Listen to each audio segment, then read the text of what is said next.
Salut à toi, pensée du jour numéro 423. Est-ce que de la zone 2 peut t'aider à faire des PB en haltérophilie? Ça va être la question du jour. Alors, je te dis déjà la réponse courte, c'est non, pas directement. Mais je pense qu'il y a quand même une réflexion intéressante à avoir sur le travail d'endurance fondamentale et le travail de force et d'explosivité que représente l'haltérophilie de manière générale. Donc ce sera le sujet du jour. Avant ça, quelques news. Hier, j'ai bien avancé sur la formation protocole 41, profilage au lactate. Tout le module 1 est terminé, enregistré.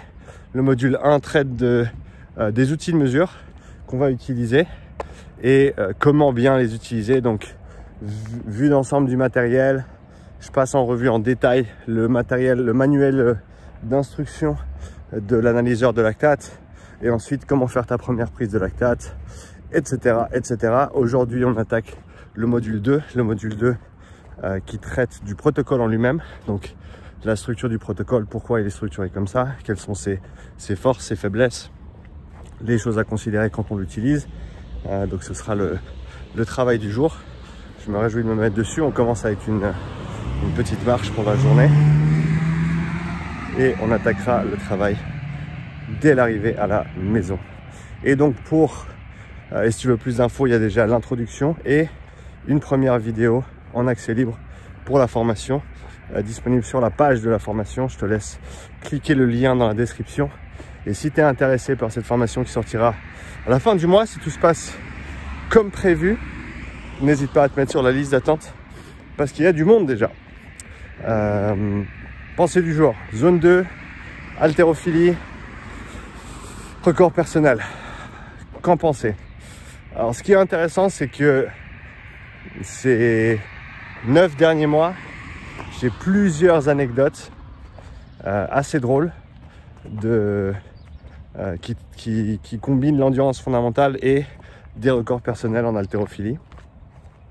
Déjà, il y a Claudia qui 2 fois ces 5-6 derniers mois fait un PB en haltéro.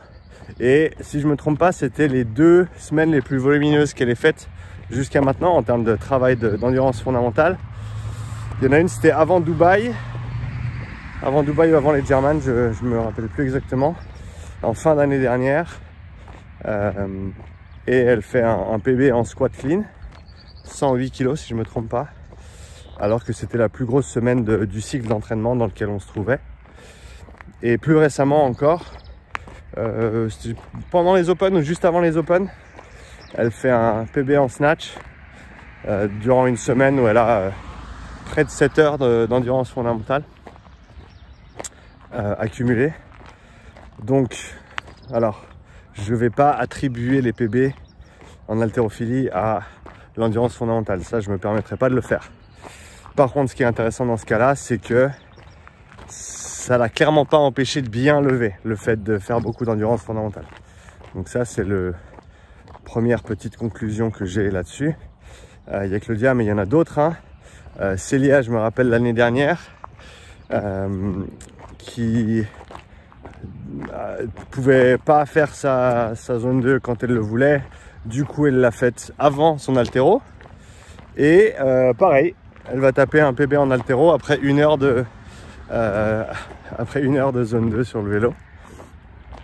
Donc encore une fois, quoi qu'il arrive, l'endurance fondamentale ne l'a pas empêché d'aller lever des grosses barres. J'ai une autre anecdote très similaire. Gianni, que j'ai revu hier à Basics, c'est un moment que je l'avais pas vu, sympa de le voir. Gianni qui, il y a je dirais 2-3 mois de ça, fait 1 heure de zone 2 et derrière va taper un PB au snatch. Alors lui était dans un cas un peu particulier, il avait un petit blocage au niveau de sa barre, je crois qu'il a passé 10 kg ou 15 kg de son PB, donc il y avait un blocage à ce niveau là. Mais encore une fois, quoi qu'il arrive, l'endurance fondamentale ne l'a pas empêché d'aller tirer une grosse barre en haltéro. Et j'ai encore une anecdote, j'oublie le nom de la personne concernée, mais plus récemment, dans la dernière semaine, quelque chose de similaire.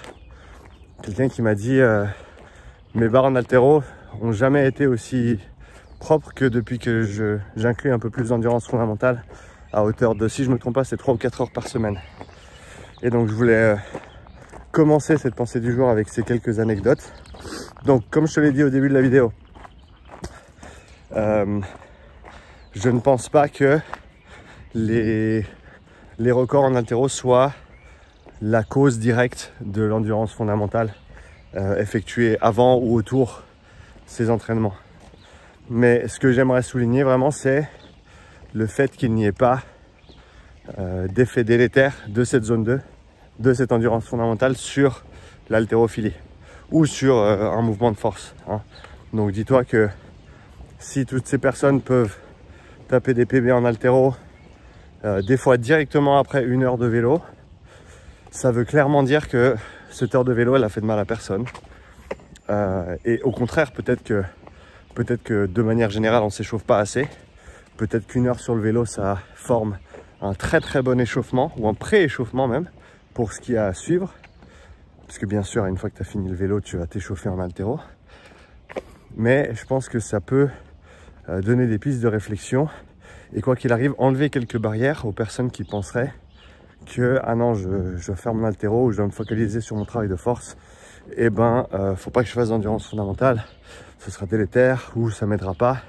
Je pense qu'au grand minimum ça va t'aider à récupérer, au grand minimum récupérer au niveau musculaire, récupérer au niveau nerveux aussi, donc revenir à ton état de base, si tu veux bien, à ton état de récupération optimal. Et ce travail à basse intensité t'aide à faire ça, t'aide à redescendre, à revenir à un état de repos, de récupération, et aussi aide bien sûr à alimenter tout ton système musculaire en oxygène, en nutriments, etc. Hein.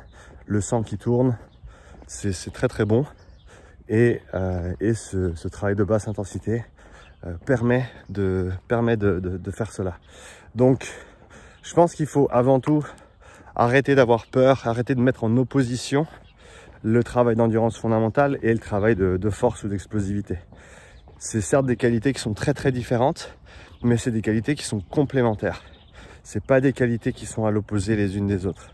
Après, encore une fois, on peut pousser les choses à l'extrême, et si tu me dis, eh ben, si je fais 5 séances de VO2 max dans la semaine et 5 séances de force max dans la semaine, il va y avoir des interférences.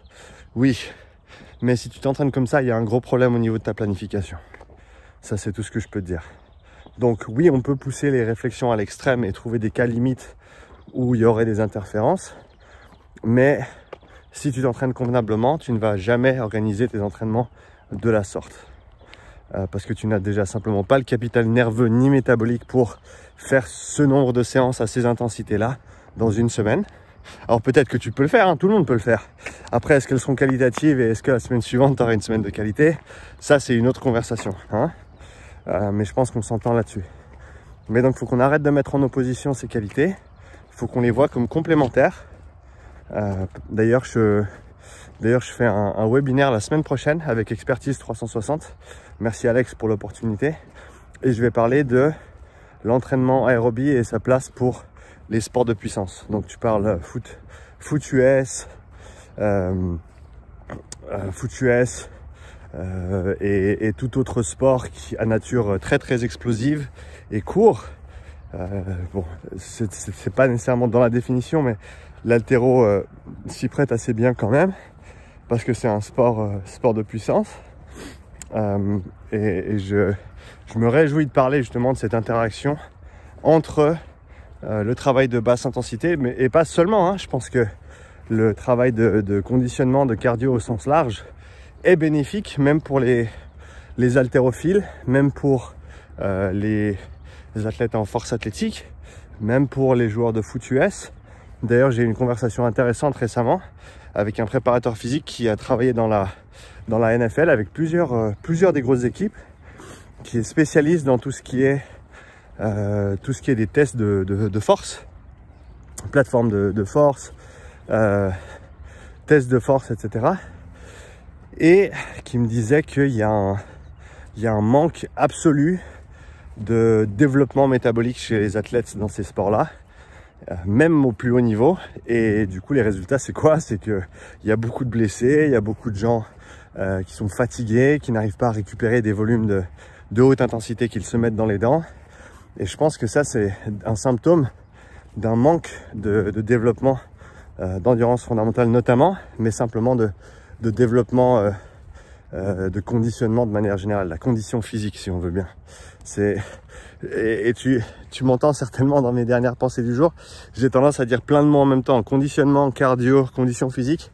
J'essaie de trouver le meilleur terme qui englobe tout ça en fait. Tu vois, pas juste, parce que oui, la basse intensité c'est cool, c'est important, mais il n'y a pas que ça.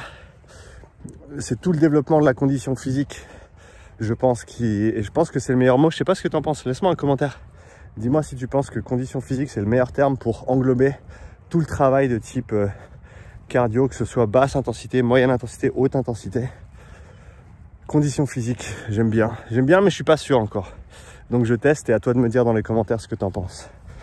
Donc tout ce travail de condition physique qui est souvent trop limité à du travail très intense et très court, mais on oublie les bienfaits de cette basse intensité. J'ai eu un échange récemment avec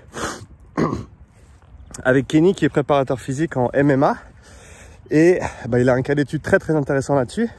D'ailleurs je l'emploierai durant le webinaire avec ses combattants où il leur fait faire un protocole d'évaluation 12-48, 12 secondes à fond en sprint sur l'airbike et 48 secondes de récup. Il répète ça 6 fois et il regarde les watts max et les watts moyens sur les 6 intervalles et avec 2 heures, si je me trompe pas, 2 heures de zone 2 par semaine sur ses combattants pendant quelques semaines.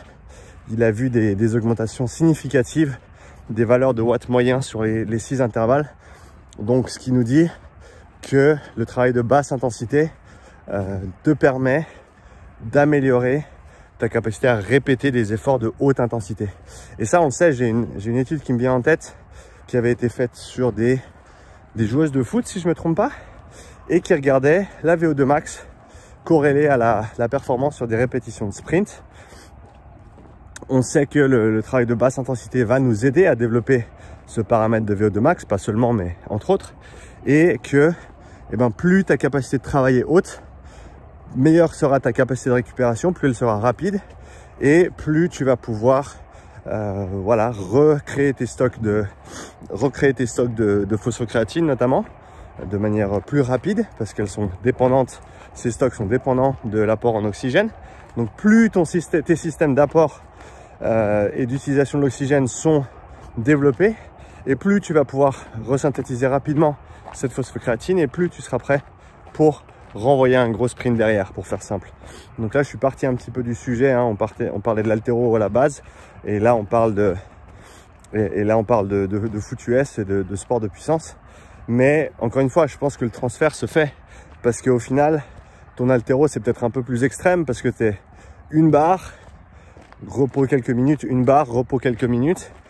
Mais encore une fois, si tu peux récupérer plus vite et plus complètement et améliorer ta capacité de répétition d'efforts de haute intensité dans le temps, invariablement sur ta 5e, 6e, 10e barre de la séance, tu auras des meilleures sensations et potentiellement une meilleure performance que sur les premières barres. Encore une fois, ça je le vois encore et encore. Et encore une fois, je veux pas dire que l'endurance fondamentale va te donner des PR en haltérophilie. Non, il faut que tu travailles ton haltérophilie, il faut que tu travailles ta technique, travailler avec quelqu'un qui a un œil, un coach qui peut t'aider à peaufiner ce sport extrêmement technique, extrêmement demandant et un magnifique sport. Mais encore une fois, je pense qu'il faut arrêter de mettre ces choses en opposition. Il faut les voir comme complémentaires. Et si tu as une meilleure condition physique, tu auras une meilleure qualité d'entraînement et tu auras, je te le souhaite en tout cas, de meilleures performances athlétiques et sportives. Voilà pour la conclusion de cette petite pensée du jour. Je serais très intéressé d'avoir déjà ton avis sur quel est le meilleur terme pour décrire toutes ces qualités dont je parle. Condition physique, moi j'aime bien, mais je veux savoir ce que toi tu penses. Cardio, c'est trop réductionniste parce qu'on va bien au-delà du travail cardiaque. Cardio-métabolique, ça peut être peut-être un terme, mais bon, après c'est un terme un peu long et technique. Est-ce que vraiment on veut employer un terme aussi long pour décrire tout ça? À toi de me dire, je ne sais pas ce que tu en penses. Quoi qu'il arrive, laisse-moi un petit like. Je me réjouis de lire ton commentaire sur cette pensée du jour. Et puis je te dis à bientôt pour la nouvelle pensée du jour. Ciao.